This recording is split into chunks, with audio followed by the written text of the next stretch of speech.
Ron and Brian Podcast. Get ready to fill your ears with the latest news, politics, current events, and whatever else we feel like talking about this week. And now, your hosts, Ron and Brian. And good evening, everybody. It is Sunday night. It is 8 o'clock, although it feels like 7 o'clock. And it is time for episode 248 of the Ron and Brian Podcast. Brian, how are you doing tonight, my friend? I'm doing splendid. I'm doing absolutely splendid. I had a great weekend. I spent it with some people that I love and care about that I hadn't seen in a little bit, in a hot minute, as they like to say. So it was. I am cresting this Sunday evening, irregardless of what time it is. Irregardless. All right. Good to hear. Thank you. Yeah, anytime. You want to just get right into things? We've got a jam-packed show today. We just should really get right into it. We're going to run out of things. We're going to run out of time. But the one thing that is most important is that I find out, what are you drinking? Drink of the week. Na zdrowie. Salud. Drink of the week. Sláinte. Prost. Drink of the week. Drink of the week. Drink of the week. Drink of the week. Brian, you first, my friend. What are you drinking today? I am going with the tried, the true, Guinness in a bottle. Let me see how this is. I haven't had Guinness in a bottle for a while. Everybody knows. To me, Guinness has always been it's a pub beer. Right. You get it. You get it poured out of a keg. You get that draft's flavor. But I've poured this glass. That's right. It's a beer, people. This is not coffee. This isn't soda. This is Guinness, which is like beer. It's a dry Irish stout. Although to the initiated, it may look dark and heavy. It actually tastes deliciously light and smooth, swirling with notes of roast barley, caramel, coffee, and chocolate. The net result is a flavorful stout that's as approachable as a lager, which has long been one of the world's great pub beers. Coming in at 4.2 ABV, this, ladies and gentlemen, is Guinness Draft. I've always been a fan of it, obviously on tap, but I find the cans and the bottles aren't too bad either. Oh, this isn't bad. Yeah, exactly. I think that little nitrous cartridge they put in there to give it that whatever the gas infusion is, tends to work well. It's much better than the lactose that you like to put into your beers. You're not a fan of lactose. I'm not quite sure why. I'm not quite sure why you persecute me over it, but hey, this is you. This is who you've decided to be, and that's just how it is. Ron? Yes. What are you drinking? I went for a twofer this week, Brian. I hope you don't mind me indulging myself. You all came down for my birthday weekend, and I received some gifts that were alcohol of nature. One from our good friends, the Jardis, from Levante Brewing Company out of Westchester. They're cloudy and cumbersome IPA. It's a New England style IPA. It clocks in at a 5.9%. It's actually one of my go-to IPAs if I'm out and I'm feeling like an IPA, and it's on tap. I'm going to drink that cloudy and cumbersome. Oh, that looks cloudy. That looks cloudy. One time I was in Mexico and I drank the water, and what I was expelling kind of had a similar transparency. You had a cloudy and cumbersome, Brian. What were your thoughts? No, more importantly, you answer, Ron. Oh, what do you think of this beer? Not too hoppy, not too bitter. It's nice and smooth, good body, good flavor. Again, one that I'm going to drink when I'm drinking more than one. I will say this. It was one of the few IPAs where I sat there and I said to myself, I would drink a second one of these. There you go. That's saying something. Coming from Absolutely. And then you were nice enough, sir, you and your lady, to get me a bottle of Espolón Cristalino, 100% agave tequila from Mexico.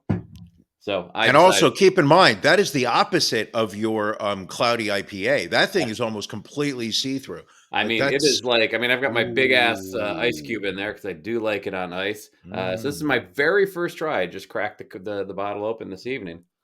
And let's see. does he like? Oh, that's good. Is it? Yeah, you All chose right. well, my friend. All right, good. Good. You know, I my new thing as I've gotten a little older in life is let the experts do the work for you. Sure. You know, I walked into a liquor store where I have received some good advice in the past on some whiskeys, on some bottles of wine, whatnot. So I walked in there, I described the situation. I said that my friend is a tequila fan. I want to impress. I do not want to get anything that I believe he already has. Right?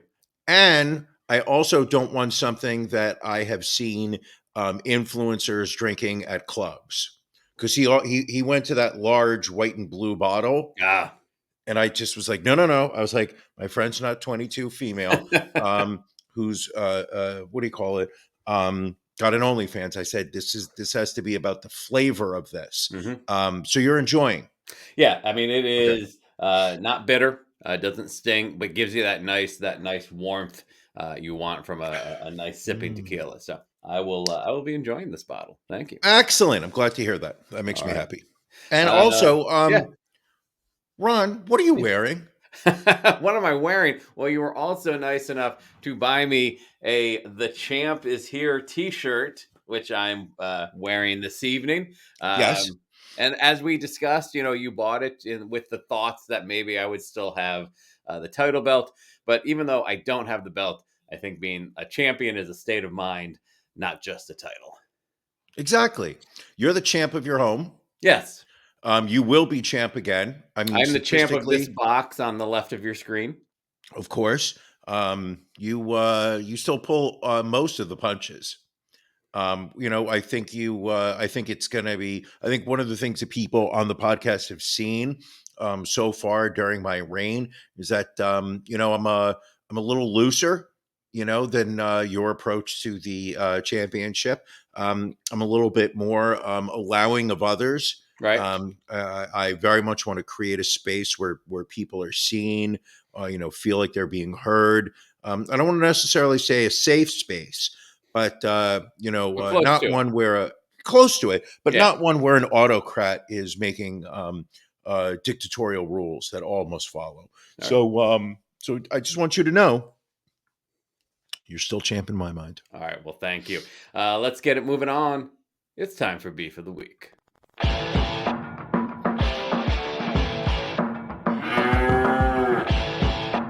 Ron and Brian's Beef of the Week.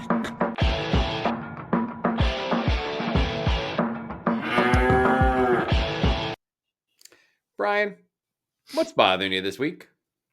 Okay. One of the stories that has been going on pretty much over the past, I would say, 3 days has been the Silicon Valley Bank. That is, I believe it had been ranked the 16th largest bank in the country. Within the past 3 days, experiencing a run on deposit withdrawals. Um, Being borderline insolvent, and federal regulators on Friday shut it down. Basically, not allowing it to be in business anymore, acting as a financial institution. Um, and one of the things right off the bat you were starting to see were sob stories. Now, this bank had specialized in funding startups in technology companies. Tech. This Yeah. is yeah, yeah, yeah. It was the sector that they kind of worked within. And one of the things you automatically started seeing were these small company owners being like, "I had $4 million in my bank account, and oh, the federal government's telling me I'm only going to get 250,000. I'm not going to be able to pay my bills that way. Oh, I only have 25 million." And one of the things that Treasury Secretary Yellen immediately announced yesterday was that the federal government was not going to be insuring all of the deposits, that they were not going to be bailing out this bank, that this bank was going to go down, and a lesson was going to have to be learned. Right. Those people who are in the know understand that the FDIC insured cap on bank account deposits is 250,000. It used to be 100,000. Right. I was researching earlier today. There was actually increased to 250,000. And I was very disappointed earlier today when it was announced by the Treasury Secretary and her department that indeed the federal government is going to be insuring the deposits of all account holders with the bank, that the federal government was going to make good on all $250 billion that the bank had in deposits, irregardless, excuse me, of how many funds were actually active in the bank. I think we've gone on months. I think if you go back to when we did our fourth anniversary show in 1998, when I did my whole hour on fractional banking, Yes. how Still a it was classic. just Still one of our it was most downloaded episodes.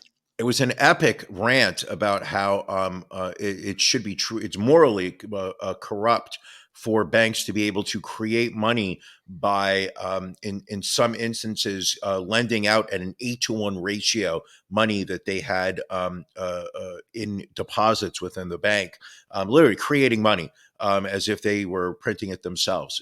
But let's not talk about that. No.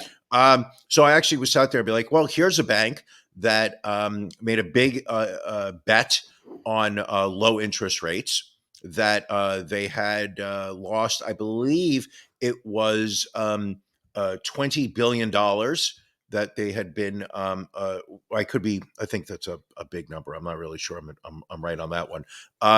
But that they had to, but they had made a bet on low interest rates, Right. and the bonds that they had purchased were coming up and were basically worthless, as they were going to have to rebuy at much larger interest rates. But this isn't the financial hour. I'm not Jim Cramer, but it is my rant this week.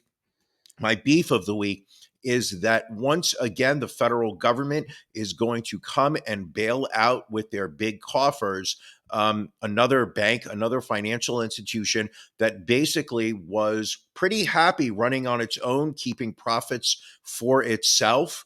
Not basically, they were not playing 50-50 with the federal government. If things went well for banks, they keep the money, they profit themselves. And when things go bad, the federal government steps in, and taxpayer Joe and Jane get to foot the bill. Just outraging me, because when push comes to shove, the actual taxpayer gets screwed by the federal government. We got $600 during the pandemic, and yet the banks are going to get billions of dollars. And there's already talk that Signature Bank is going down. First Republic, I think, in Portland or the Pacific, somewhere there. So I expect a very busy week on Wall Street. A lot of banking industry. Small companies will be going out. It's a scary time. We had asked Matt, our producer, to shift the considerable funds in the podcast account into an account in the Cayman Islands. He unfortunately was a little coked up at the time, moved it to the Canary Islands. We are now uncertain as to if we will see that money again either. But yeah, I mean, it's Joe Public, it's Joe Q Public, sure, that ends up paying the price at the end of the day. Yeah, it genuinely a visceral anger there. Ron, Yes. what's bothering you? So my beef of the week, and I mean this beef with love. I guess I should preface this by making that statement. Is my beef is attempting to teach a new game to a table full of drunk people. So we had Please speak more. We had a little get together for my birthday this weekend. We're playing some games. One of them a new game called You Lying Sack. It was a joint venture between Penn and Teller and the folks that made Exploding Kittens and some other games. And I had to attempt to explain it to the people at the table, who said, "Oh, let's just play a practice round." And I think an hour later, we were still attempting to get through the practice round with most of the table trying to understand what the dice was being used for. It was stressful. There was yelling. I think there was probably some cursing. There was You were definitely getting upset. You were definitely getting upset. And now, can I, as one of the drunk people at the table? Sure. Okay. First off, You were leaving out that we played a very fun game Oh, we did. before Yes. this. This Yes. wasn't a start. We started playing. What is it called? It's called left, right, center. It is played with 3 dice that are marked with either a C, an L, an R, or a dot. And you roll the dice. You're sitting with 3 individual $1 bills, and based on the roll, you either move a dollar to the left, to the right. You put it in the center. It's a nice little. I wouldn't say it's a gambling game. I would say it's a game of chance. Correct. But it was a game where, what were we have, 8 people at the table? 8 people, each putting up $3. Everybody was having a good time. They were. We had played multiple times, and everybody was enjoying themselves. I would say it was getting raucous in a good way. It was definitely raucous. I would say some individuals were very intense. I think some individuals were sweating profusely. I think some individuals were handing more of their money to others than some. Mm-hmm. Not going to say who. I got a little stressed out. I'm not going to lie. I think the I got a best. little stressed out. So I won the first round, so that was Sure. exciting. Of course, We let you in because it was your birthday. I believe Matt won the second game. My favorite Sure. was the third game, where it came down to where you had $1 and somebody else on the other side of the table had $1.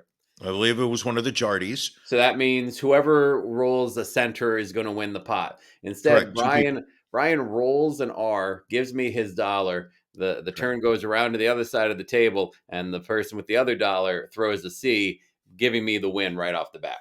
Yep, you didn't even have to do anything. You just Didn't have said to do a still. damn thing. With people cursing. Did Brian have back sweat? Oh yeah. Yeah. Oh yeah, I definitely did. But see, this is where you made a very tactical error. Is that while we were still having fun playing this game, you were like, "All right, now let's go. Let's break out this new game that none of you have ever played or heard of." What you did not do, and I don't mean to victim blame here, but I'm No. going to victim blame you. All right. You did not look at the instructions well enough to grasp the concept that this was a semi-confusing game for people who were going to be as inebriated as that table was. Had that table been full of sober people, I don't believe you would have had a problem. I mean, However, you're taking I could people have who are read the room better. I could have read the room better. I'll give This you you that did not much. do. You basically said, like, hey, this is my birthday weekend. I just bought this game and I want us to play this game. And we respected that until you started to take out the game and you started showing us how it's played in the rules. And first off, the rules were confusing.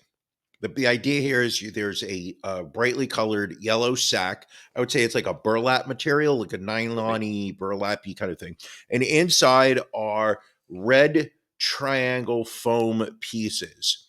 There are a whole slew of them, and there's one blue plastic piece. And what you're supposed to do is take out a number of the foam pieces or the blue piece, and then you have to hold your hand up and ask the person, do they want to take the foam pieces in their hand, or do they want to bet that you're holding the blue instead? Not really a great game to begin with, but there was also It's a a bluffing board. game, you know. But there was a board, there was a dial, you're rolling a dice. People were very confused as to the purpose of this dice. And the worst part, and this is where I think you have to once again read the room, is that people started to pick up that you were getting a little frustrated. Listen, I'm just saying. And for people like myself, when I see that everybody in the room's having fun and one person is taking things a little too seriously, I'm just going to start poking and prodding. So that's at that point where I started asking you questions about the game that I knew you had already answered. But it was just fun to watch you just get a little angrier and a little angrier each time. The thing is I switched the game mostly for your benefit. I saw what the stress of the game was doing to you. At one point, your lady leaned over, ran her head across your forehead, not realizing how much you were sweating, and seemed disgusted at the time. The people. Although I will say, my wife and one of the members of the Jardis were saying that they were going to take me out back and kill me if I won again. So it was tense. It was just very, very tense. But I would say also a very good time. Also a very good time, without a doubt. Yes. Without a doubt.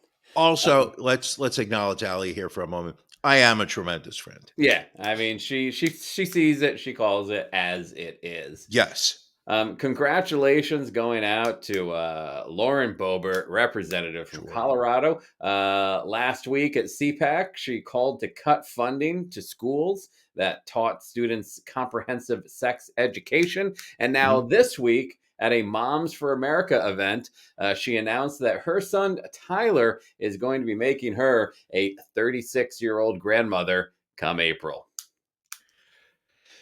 Now, this is the same woman who is voting against sex education in schools. Right. Like, it is, once again, these people genuinely do believe that anytime God grants a life onto this planet, it is a beautiful thing as long as the baby stays in utero. We've spoken about this before. But there is absolutely nothing to be shamed by a 16-year-old boy becoming a father. The age of the girl that he has gotten pregnant has not been disclosed, other than Lauren Boebert has said that the girl is older than 14. Well, that's good at least. This is not good. Well, I mean, older than 14. I mean, you have to try and find a little bit of decency where you can.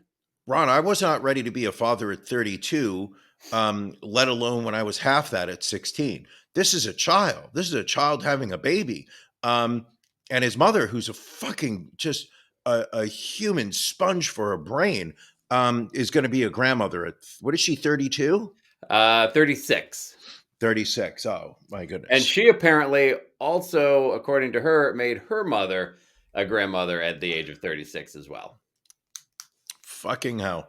Which, so if you do the math, so that means Lauren Boebert was 19 when she had her son. That would have mean Lauren Boebert's mother was 17 when she had her. So it's a long tradition of teen pregnancies in the Boebert family. So then isn't she saying that wrestler impregnated her mother when she was 17? I guess Sweet Stan Lane, I believe, is the wrestler you're thinking of. Allegedly. Allegedly. See, I don't remember Stan Lane. He was it was more NWA, more from the South. From the South, yeah. I'm sure. Right now, Billy is furiously typing. He's furious. But no, that's not true, because Billy's distracted right now because it's WrestleMania. No, it's not WrestleMania. It's Academy Awards. Not WrestleMania? Not yet. No. You have a couple weeks still. Oh, really? I thought this was WrestleMania. No, you are incorrect. I don't want to correct you, but you are wrong. Okay. Oh, no. It's I don't know everything, but there we go. Did a little Wikipedia search, and nice. Yeah, Sweet Stan, 69. Nice. All right. What Brian, what was your favorite story of this past week? Ooh. We're gonna have to going all the way up to New Fairfield, Connecticut, where my story of the week involves my favorite lunch lady. New Fairfield. Do you have a photo? Do we have a photo? Can we put one up? See, right off the bat, see, this is a misleading photo, Ron, because right off the bat, people are going to recognize this as a mugshot. They are, yes. So right off the bat, we're going to know that this woman has been arrested. You are looking at Andy Page Rosefort, who is 31 years old. And up until earlier this week, she was a lunch lady in New Fairfield, Connecticut, at the local middle school, New Fairfield Middle School. What was she arrested for, you say? Well, she was arrested for sexually assaulting a 14-year-old boy who was a freshman at her school. Police came across nude photographs and videos that Rosefort had been sending to the boy via Instagram and Snapchat over a recent 6-month period.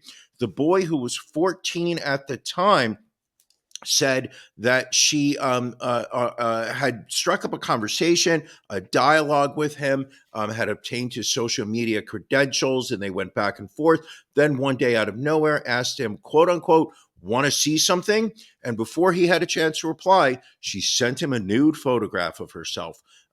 He responded, and this is in the police documents. The boy responded, "Oh, I think you sent me something by mistake." At which point, he immediately received another naked photo of Andy Page Rosefort. So apparently, she is charged with sexually assaulting him. They had multiple sexual encounters, allegedly, including in her car during the school day. Um, and what's truly disgusting is she also sent him videos of herself masturbating to a 14-year-old boy. And what's really terrible is that at 14, I had to look for bra catalogs, to find masturbatory material when I was Can you give 14. me some relief? Let alone this woman sending nude videos. And let's just say that she was immediately fired from her job, Right. and she has been ruled by a judge banned from interacting with any children other than her own. Probably a good thing.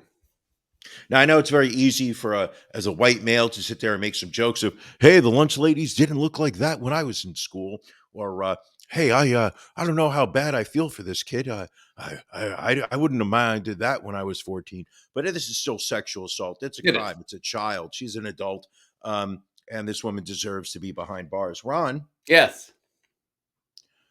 what's your story of the week? So my story of the week, Brian, it involves a bill that would have prohibited minors from getting married in the state of West Virginia. Currently, children can marry as young as age 16 in West Virginia with parental consent. Anyone Makes perfect younger, sense. anyone younger than that must also get a judge's waiver.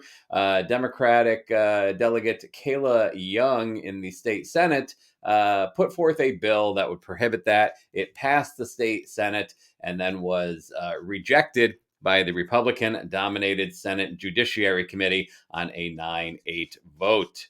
So now there will be, as she says, quote, "For now, there will be no floor for the age of marriage in West Virginia, endangering our kids." I cannot understand at this point what is the logic for a Republican being against this bill. So, basically, what some of the bill's opponents argued is that teenage marriages are part of life in West Virginia. Kanawha County Republican Senator Mike Stewart, a former federal prosecutor who sided with the majority, said his vote, Mhm. quote, "wasn't a vote against women." He said his mother was married when she was 16, and, quote, "6 months later, I came along. I'm the luckiest guy in the world." Ugh, fuck. So the bill would This have is just so. established that 18 is the age of consent and removed the ability of a minor to obtain consent through either parents, legal guardians, or court petition. All existing legal marriages would still be honored. Well, hey, that makes sense. Yeah. Although recent figures are Jesus. unavailable, according to the Pew Research Center, West Virginia had the highest rate of child marriages among the states back in 2014, when the state's Mhm. 5-year average was 7.1 marriages for every 1,000 children ages 15 to 17. Fucking hell. I mean, it's like we're getting worse. We're getting worse as as an entity. Yeah. I mean, again, I'm not quite sure how you can argue making the age of consent or the age of marriage 18. I don't understand it. It just doesn't I'm just struggling with the logic here. Yeah, and it's a good point from Janelle. Also out in Arkansas, where Sarah Huckabee Sanders recently signed a bill, kind of changing the child labor laws, allowing kids under 12 now to work. What? You didn't see that in the news? No. Yeah. Run that by me again. So it lowered, because I think the earliest age you can get working papers is 14. I think it has moved that bar down to like 10 or 11 for certain jobs, not every job. I think you can operate. I think you can get your forklift certification at age 11 still. Sure. I think drill presses, things like that. But you cannot work the door at a drag show. I believe that's where they draw the line in Arkansas. Oh my goodness! But they're going after drags, but they can say that it's that a 10-year-old child should go off to work. I mean, why not? Listen, in Arkansas, if anybody works, because it's such a taking needy state, we need to collect more taxes from everybody there. Fuck! Um, It's just so. It's I don't know. It boggles my mind. It just boggles the mind.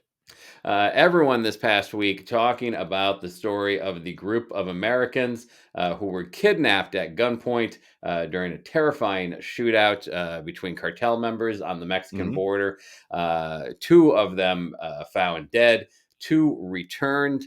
The story has gone all over the board. The initial Yes. story was that a person by the name of Latavia McGee was due for surgery on that Friday, and she Mhm. was with her friends Shaid Woodard and Zindel Brown, who were killed, and also Eric James McGee.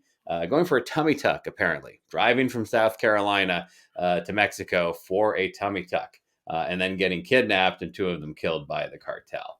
Ever since then, social media has been throwing out a lot of interesting information. Brian, I know you have been following this story extensively. I What may is have. what is the current theory on what's going on with these four individuals? Okay, if we're talking about the government, the U.S. government, apparently they are sticking to the story that these individual citizens have put forth, that they were going down there for medical treatment. If you listen to what is being spoken about on Black TikTok, now it's one of the TikToks that I always want to be in touch with Right. on social media. Black TikTok is saying that these four were down there to buy drugs, and this is a drug deal gone wrong. Apparently, the medical office that they were going to does not do surgical procedures on Fridays. So the idea that that this woman and her three male friends were going down to this border town for a tummy tuck. Allegedly does not jive with the ongoing practices of the medical office, as well as the fact that the medical office allegedly has said that this woman had no appointment whatsoever, and when she reached out to the doctor's office, they didn't know who she was. So, and then also, and this is just a little something I'm just going to throw on there. I don't believe it's relevant, but apparently the three males all have extensive drug arrests in their background. Well, that's a I don't think it's typical relevant. media hunt down right there. A typical media hunt down, meaning Like what? they like whenever something happens to blacks in this country, they typically automatically go for their arrest records. Oh, okay. Well, then I guess I just fell right into that trap. And now I feel bad. What Shame was on me. Shame what, on me. what was surprising was the cartel turning over five of their members to police and saying, "We're sorry, big mistake on our part." Listen, there is, I've seen a lot of commentary that, there is an unspoken, undocumented agreement between the cartels and the federales, as you would, down in Mexico, which is do not go after Americans and uh, uh, don't go after any tourist attractions. Right. Let the American tourists come down, let them go to Acapulco, go to Cancun. Do not disrupt the time that they had there, because the dollars there that they're pumping into the economy are significant, as well as it is bad for business for all involved, for the American federal government to come down there and start asking questions. That it's nobody has anything to gain by the FBI coming down to Mexico to start asking about people's business. So it was quickly seen that the whoever was involved in this had fucked up rather largely, which is why they had turned over those five cartel members so quickly in hopes that this story dies down. Well, we will keep an eye on it and see how the story plays out, whether we get the actual story or if we get any follow up at all. You We'll know what? keep We an will eye. probably get a result of it is a Netflix documentary in Oh about yeah. 4 years. In Yep. about 4 years, we'll get a documentary where it'll be like Metamorsa. What really happened? Yes. We'll keep an eye. 8 episodes. We'll DVR that. Sure. Which leads Last. me to my next question, Ron. Yes. What are you watching? So this past week, I watched the documentary on MH370, the Malaysian plane that disappeared. How long Mhm. ago was that now? 7 years? 9 That years? was, I believe it was 9 years. 9 years ago. I think that was 2014. Yeah. So it was a 3 episode docu-series talking about different theories. Because at the end of the Mhm. day, we still don't really know what happened, where No. the plane is, where the remains of the passengers are. So it was. I think I it's mean, in a little backstory is that it's a flight that took off from Kuala Lumpur in Malaysia on its way to Beijing. I think it's like a 6 hour flight. And right as it was going, it had entered this space between Malaysian airspace and Chinese or Vietnamese. I think it was Vietnamese airspace. yes. Um, the flight immediately, thank you very much. The flight disappears. So Right. there was, it was in this small, very small window of time when there was absolutely, when it was off different Right. radars. In no man's land, they called it. Right. But I will Or say, no person's no land. I persons. should say. Thank you. I don't want to Thank be. I don't want to be. I don't want to be genderist. Correct, correct. I believe it was a few years ago that no man's land asked to be referred to as no person's land. There we Oh, go. and Ali thought that was a nice transition when that happened. Very nice. So yeah, I think I know you watched it too, Brian. Sure. I don't know what your thoughts were on it. I think the fact that we are deeply into the disinformation age, that this documentary was typical of disinformation being put out to the Sure. masses. Well, I think they blanket it with the concept of there's a plane that had about 280 people on it, if not a couple more. I think it was 277 passengers, 239. and then 239. I thought it was 277. You are incorrect. Oh, so it wasn't as bad as I thought it was. Yeah, that's better somehow. Um, but the idea is that this flight takes off. It is followed on radar, and then it disappears. And that in one of the truly bewildering instances in the aviation industry, no wreckage of this flight is ever found. Right. Now, in all other instances where flights have gone missing, eventually pieces of a plane rise to the surface. One of the things that they do is specifically with airplane parts is they make the parts certain parts buoyant, so that if there is a nautical landing, as they like to call it, which is kind of an oxymoron, if you ask me. Except Captain Sully, he pulled off a nautical landing. He did. That I will agree. Nobody else other than him. But it was the concept that eventually, if a plane goes down into the middle of the ocean, eventually there are parts that will rise up there. And for I believe 2 years, there was a collective search teams that were looking for the wreckage of this plane, and it was never found. It Right. literally is a plane that disappeared. So what they do is they tell they spend pretty much kind of like one episode of kind of the backstory of what happened, and then they start presenting you with people who have different theories. One of the theories is that the pilot basically crashed the plane, Right. that the pilot distracted the co-pilot to leave the cockpit. In today's post 9/11 world, once somebody is out of the cockpit of a plane, it's impossible to get in because of the locks and whatnot. I can tell I already lost Ron.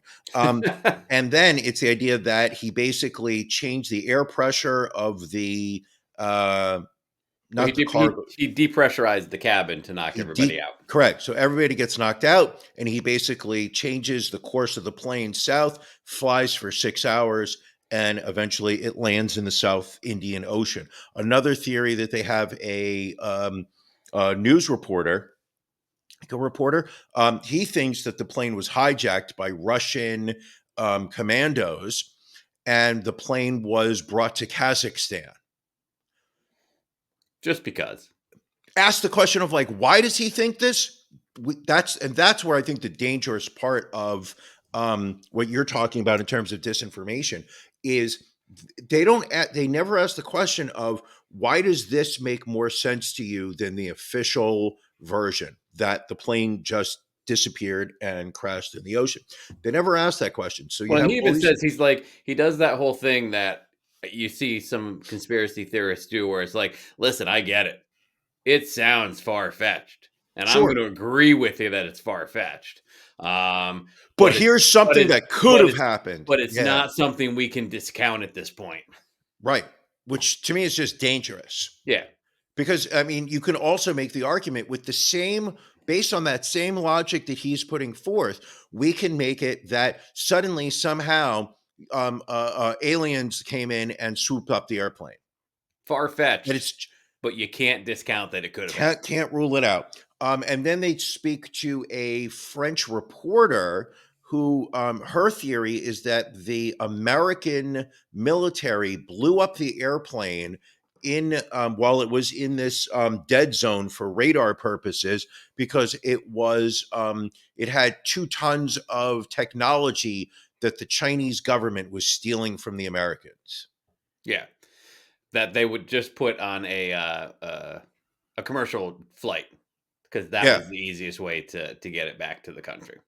Not really sure what's funny there. I mean, hundreds of people died on that plane. Nothing funny. Yeah, I mean, at the end of the day, like the first most probable theory they put out there is that the pilot, took over the plane, flew it in a murder suicide mission.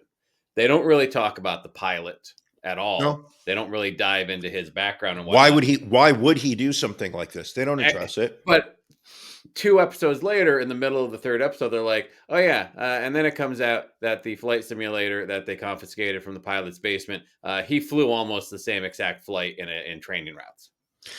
Hold on. Did you believe that? Here's the problem. The problem is that it took so long for that information to come out. 2 years before the 2 years. FBI released that information. That it's tough to say. Like, I will agree with the people that were like, Malaysian Airlines wasn't upfront with information, the different Sure. governments and agencies investigating it. And that's unfortunately, like, you get that some of these agencies don't want to release information while there's an ongoing investigation. Sure. But when you hold on to it for that long, that's what eventually leads to this distrust and people wanting to come up Sure. with other theories and, ridiculous. I mean, it's almost, I mean, it was almost libelous the way that they threw accusations around at certain people, but worded it well enough where they're not going to end up getting sued. But it's like, usually in a documentary, you at least see if someone says, "Oh, maybe the plane was hijacked." All right, Sure. there's 239 people on board. If this guy's saying the plane was hijacked, tell us about anyone on the plane that you Sure. feel might have had a background or a possibility of hijacking Sure. this plane. And he None of that. literally none of that. None other than, oh look, there were 3 Russian people on the plane, so therefore it was the Russians.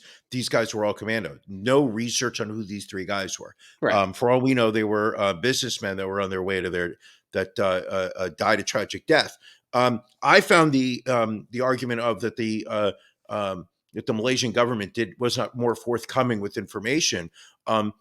Call me ignorant or call me gullible here, but it doesn't sound like they had much information to talk about. Right. I mean, this plane literally vanished as far as they could tell. There was a small detail in radar data that led them to believe that it had gone dramatically off course, had gone severely west, completely in the wrong direction. So that led people to believe that the captain had taken in the wrong direction. But that was all the information. It's not as if they were like, we're sifting through the black box recordings and didn't want to say what it was.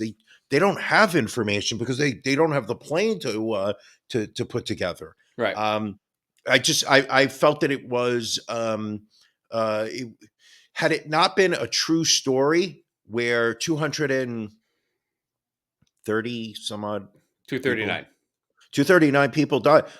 This would be just an entertaining story. Like, what do you think happened to you? Right.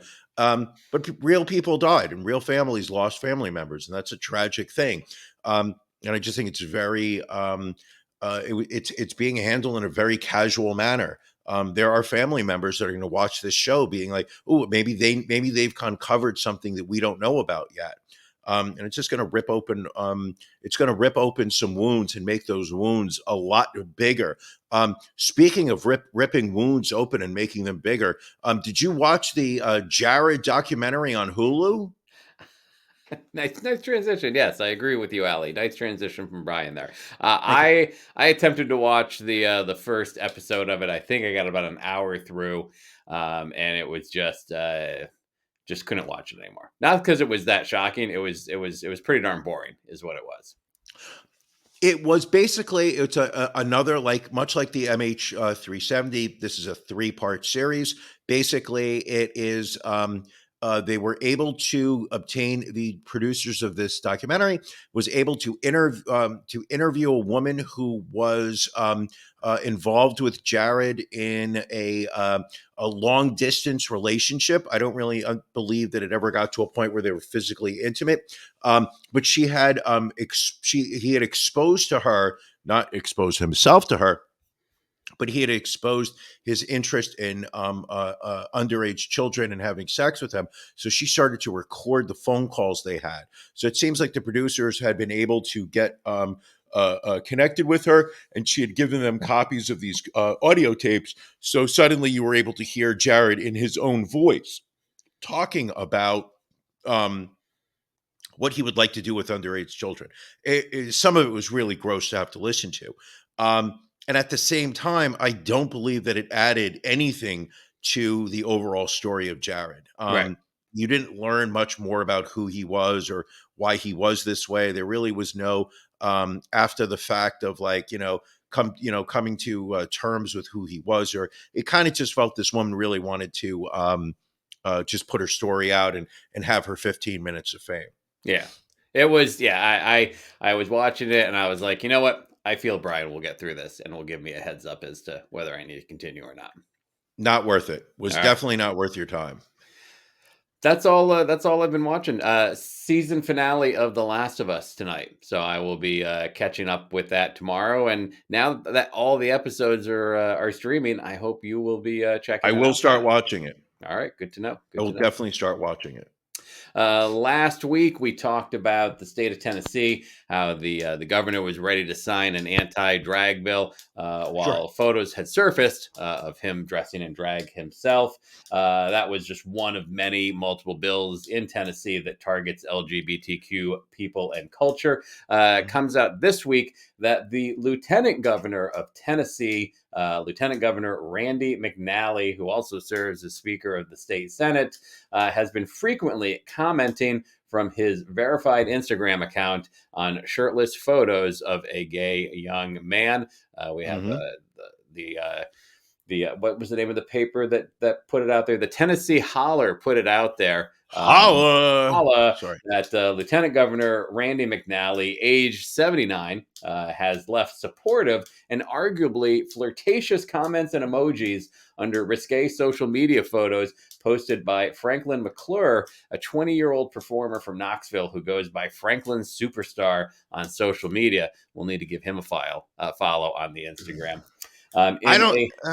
Do we have to? In a response to a photo of McClure dancing outside in his underwear, McNally wrote, quote, "Love it," with heart emojis. And another close-up photo of McClure's backside, where he's wearing what only appear to be briefs. McNally wrote 2 comments: "Finn, you can turn a rainy day into rainbows and sunshine," and another with hearts and fire emojis. No. In another image where McClure's shorts are pulled down a little, that's that photo right here on the screen, McNally commented, "Super look, Finn," which is McClure's nickname according to his Facebook page. McNally posted more than 80 comments on McClure's Instagram account that date back as early as June 2020. What are your thoughts on this? Well, I mean, I think, if you take his press secretary at their word, saying, he comments supportively to all his constituents, which I'm not exactly sure if this is a constituent or not. Probably not. It's it's interesting, to say the least. You could question the appropriateness of his commentary. It's just interesting that this 79-year-old lieutenant governor is commenting on a 20-year-old's thirst trap photos. Sure. I mean, what are your Um, thoughts? My thoughts are this: it is not shocking to me that you have someone who has denied others the rights to live an open lifestyle, to be somehow also leading that same lifestyle, Right. but undisclosed. And once again, and one of the things that scares me is that a lot of these people who are, these better than thous who are guilty, aren't really fully aware of social media, how it works, some of the privacy games that you can play, where you've got, using their main account and not a burner account to like these things. Um, um, and it's just, listen, if there's nothing wrong with being who you are, but to sit there and be elected to public office so that you can take away the rights of others, meanwhile you're doing these very same things, ultimate in hypocrisy. And to me, it should be worthy of being thrown out of office. Agreed. One of the more disturbing stories of the week: a phony Hasidic dad who found social media acclaim for adopting 9 boys has been charged with sexually abusing most of them while out on bond in an earlier child sex case. We got a photo here of this gentleman with the children in question. This is Chaim Nassim Cohen, age 38. He Bless you. regularly blogged about his quote unique family in Houston. He had about 200,000 followers on TikTok. He also claimed to be a Hasidic Jew from Brooklyn, despite being born Jeffrey Lujan Vagel in Texas. He was busted last month after one of his sons went on a podcast to anonymously report being raped and abused. Ugh. So the terrified 17-year-old boy told the podcaster that he'd been sexually assaulted since he was 11, weeks after his adoption, and claimed many of his brothers were also abused. So fucking sad. Yeah, it is. 5 of the other children have now also come forward, with Cohen facing 12 charges. The 6 children, ages 9, 10, 14, 15, 16, and 17, have since been taken into care. While 3 others, this is interesting. The 3 other children appeared to support their dad in court. Now, do you think this is a case where he was actually molesting them all, or do you think this is something where he was, taking away their Nintendo Switch, and therefore this is how they're going to get back at him? It's tough to say. Prosecutors say that he kept the kids locked in a room for most of the day, only letting them out at 4 p.m., when he would sometimes force them to perform sex acts, allegedly. One of the alleged victims, now 16, said Cohen would pepper spray him if he refused to give in. Yeah, I mean, it is interesting that you have 6 claiming abuse and 3 Yeah. defending him. I mean, the interesting question is, from the religious standpoint, being adopted into what would appear to be an Orthodox Jewish family, Mhm. was that the religion of the children before he adopted them, or did they have to convert? And is that No, something that he possibly? was adopting Jewish boys. All right. Yeah, yeah, yeah. But if it is being part of that Orthodox Jewish lifestyle, which can be very restrictive, is this potentially causing these kids to claim something that didn't happen? I mean, the fact that he was already out on bail for another sex abuse case Yeah. makes it seem like he probably did it. Yeah, my instinct is that he's guilty. Right.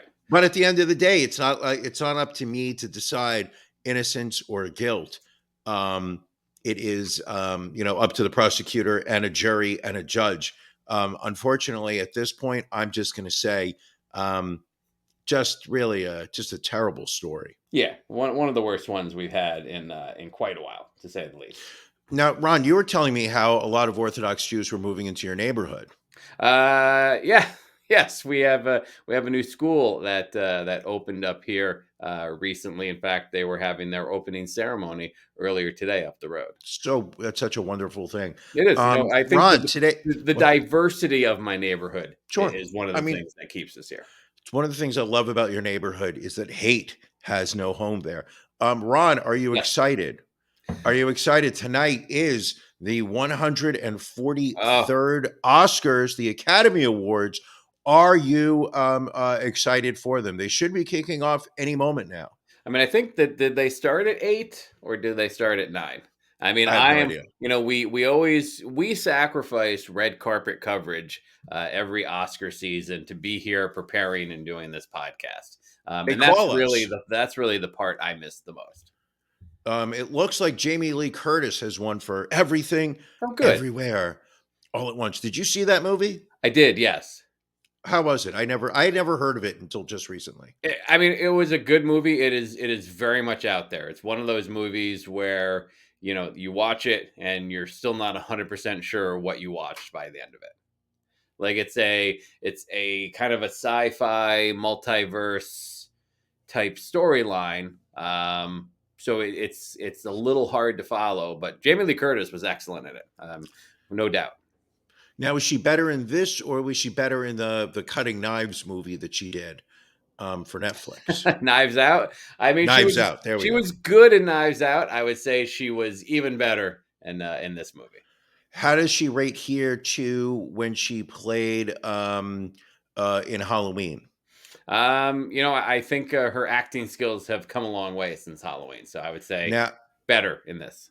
if you had to compare her in this movie to when she was in Halloween 2, how would you where would you put Probably her? very similar.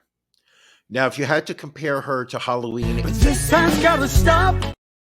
Sorry, hated to cut you off there. All I that's can okay. say is, if Brendan Fraser doesn't win Best Actor for The Whale, it's completely bogus. Now, here's the question. Why Yeah. do any of us give a shit for the Oscars after what they did to Chris Rock a year ago? I actually will not be watching any of the Oscars. I know that we're going to be doing After Dark in a half an hour Right. for our Patreon subscribers at the bronze level or higher. Jump on board right now.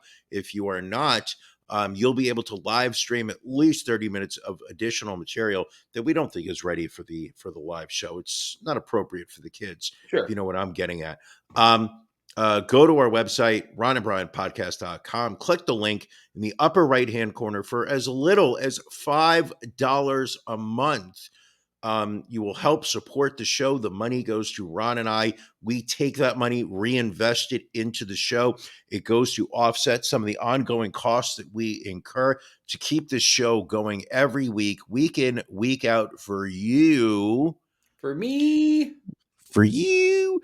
And we will be doing that in a half an hour from now. But I am still bitter, and it has nothing to do with having seen the Chris Rock comedy special a week ago. Oddly, he waited for like 1 year. Shocking. Yeah, a Perfect little timing. timing.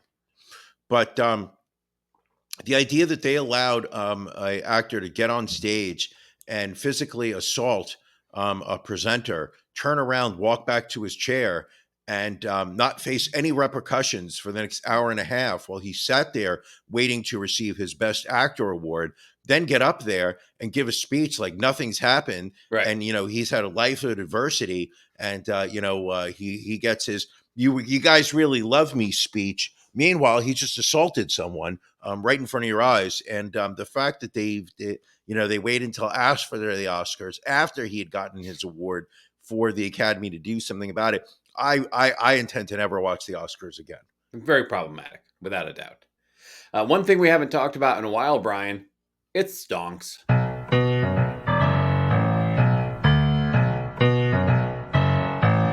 Stonks. So we all know Jim Cramer from CNBC, host of Mad Money. Bye. So he taking some flack this week because just a month ago he had encouraged people to invest in that Silicon Valley bank that you discussed Sure. during your beef of the week that crashed. Well, now there is an ETF that will let investors bet against Jim Cramer's stock picks. You can actually kind of hedge your bets a little bit. There is one ETF. It's called the Inverse Kramer Tracker ETF, where you can bet against the Mad Money host. Right. And then there is another one where you can actually follow his picks. It's called the Long Kramer Tracker ETF. You can purchase those. Do you have the stock symbols for these ETFs, Brian? I do not. Son of a God damn it. I'm sorry. Brian, you are a longtime detractor of Jim Cramer. What is your thoughts on this? I believe Jim Cramer is he is how do I say this? He is an actor who plays a role of a stock uh how do I say it? A stock advisor on public television. However, I don't believe that his he sits there and tells you what you should buy and what you should sell, and it's very theatrical. There's noises. He hits horns. And you're supposed to sit there and he's like, buy. And then he's supposed to be like, no, no, no, no, no, no, sell.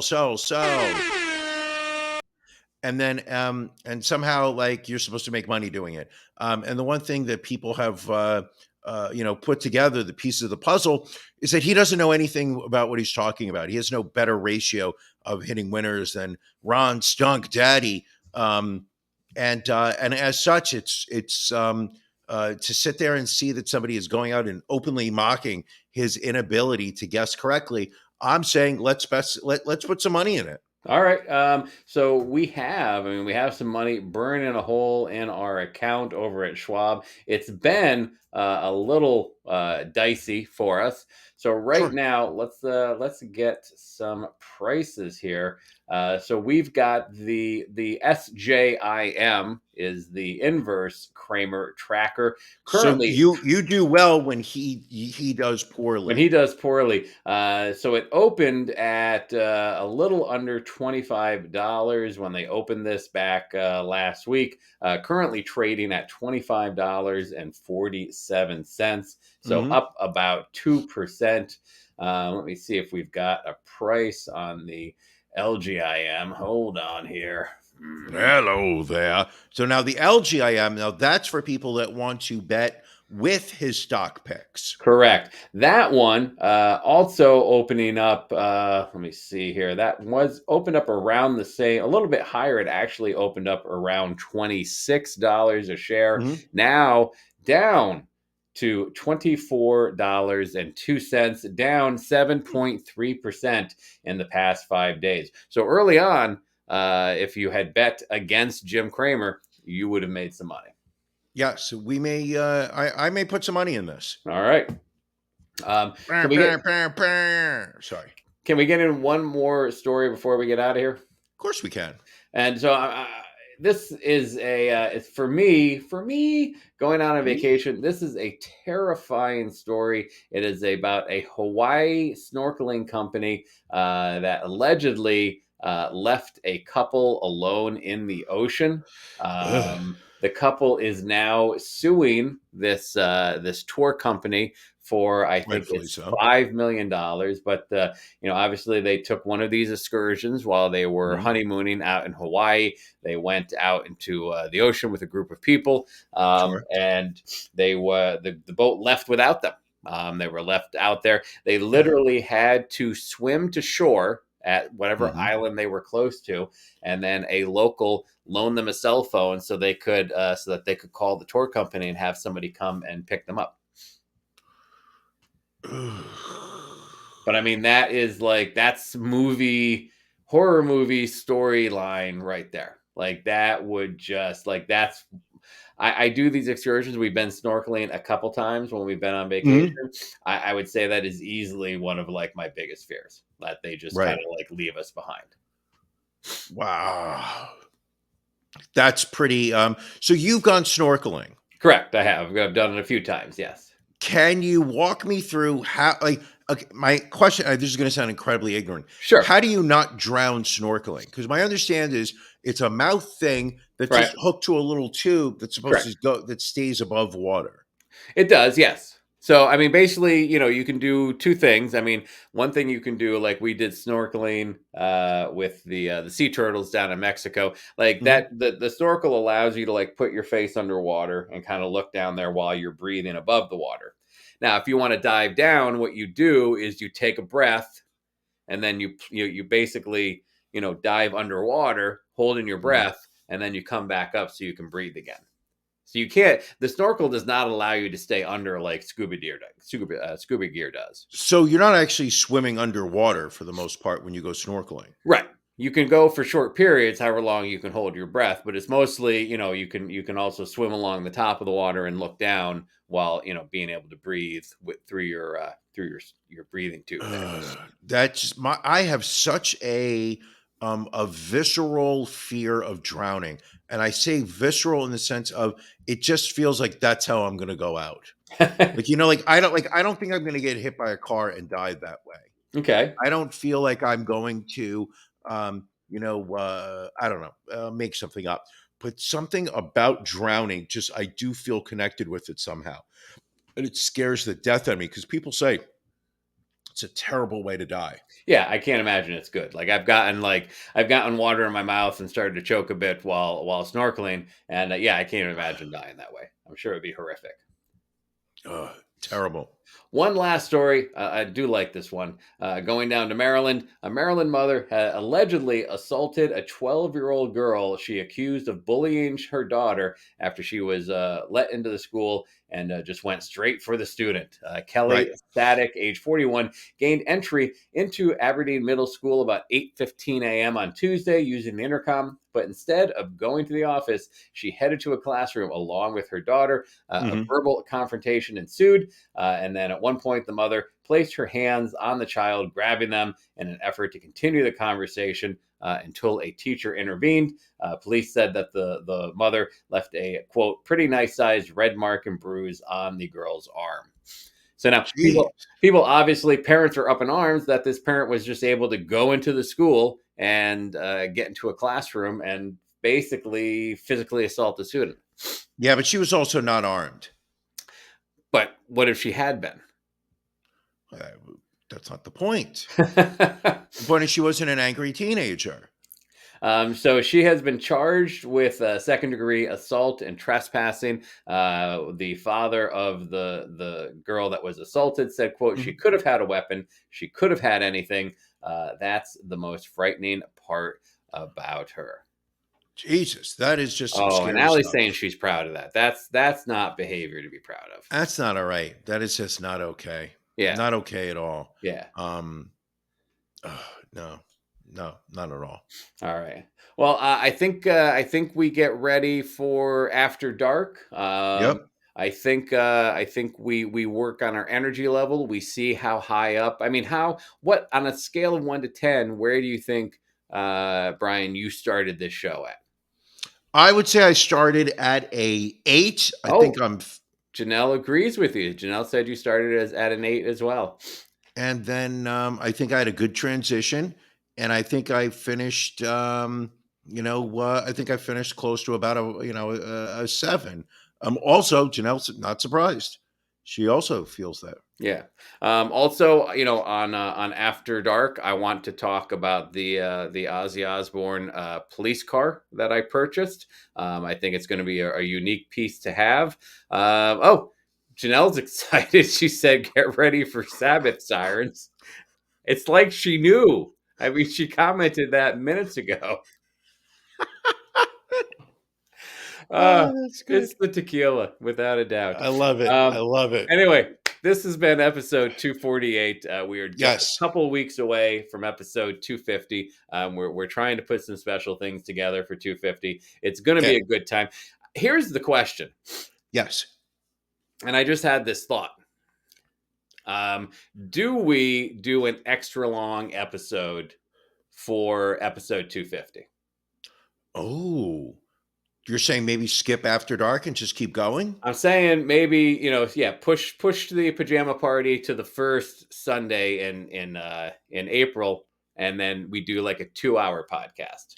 I'm good with that. All right. I think we look to do that. Make it a mega special. Mega special, Jerry. All right. Well, let's go get ready. Right. Let's go. I'm gonna get a little bit more. I have to go. tequila. I'm going to go change my shirt and put a little tie on. Are you gonna wipe off the back sweat too? Oh. Oddly, there's no back sweat right now. All right. Good to know. Good to know. Thank you. Well, Patreon folks, we will see you in 20 minutes. Everybody else, we will catch you next week. Thank you for joining us on the Ron and Brian podcast. We're live each week on YouTube, Facebook, and Twitch. You can find prior episodes, links to our social media, and everything else Ron and Brian at ronandbrianpodcast.com. See you again next week.